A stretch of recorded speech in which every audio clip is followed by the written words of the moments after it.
मैं देश के शहीदों को श्रद्धांजलि देते हुए मोदी जी से अपील करता हूं कि सर्जिकल स्ट्राइक तू करें।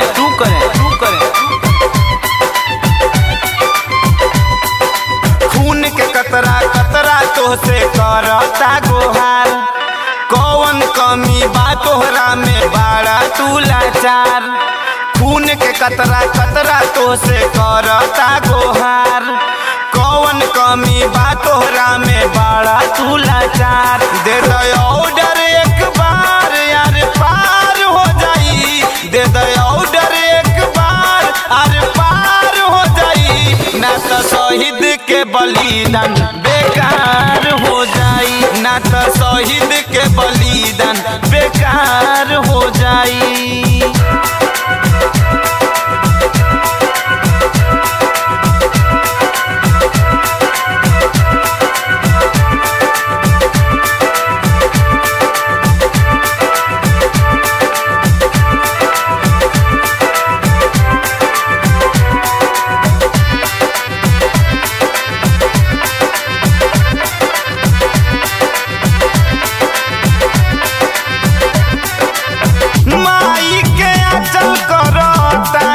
गोहार हो फिर से धरती भइल शर्मसार हो, माई के आंचल करो ताटे गोहार हो फिर से धरती भइल शर्मसार हो। सुसुक सुसुक के तिरिया रोवे कैसे के समझाई, सुसुक सुसुक के तिरिया रोवे कैसे हो समझाई। दुआरा पे बाबूजी रोवे बीच अंगनवा भाई, दीपक बुझ गइल घर अन्हार हो गइल, दीपक बुझ गइल घर अन्हार हो गइल, ना तो शहीद के बलिदान बेकार हो जाई, ना तो शहीद के बलिदान बेकार हो जाई।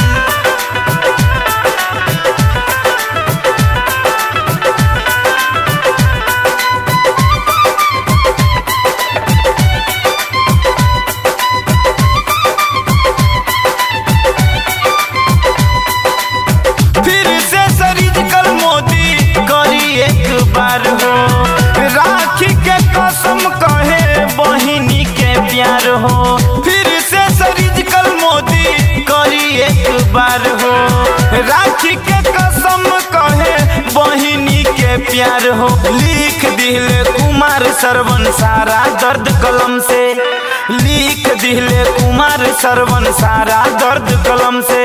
गावे गीत टमाटर लाल बहे आंसू गम के, ना तो बचलो इज्जतिया तार तार हो जाई, ना तो बचलो इज्जतिया तार तार हो जाई, ना तो शहीद के बलिदान सब बेकार हो जाई, ना तो शहीद के बलिदान बेकार हो जाई। खून के कतरा कतरा तो से करता गोहार, कौन कमी बा तोहरा में बाड़ा तू लाचार।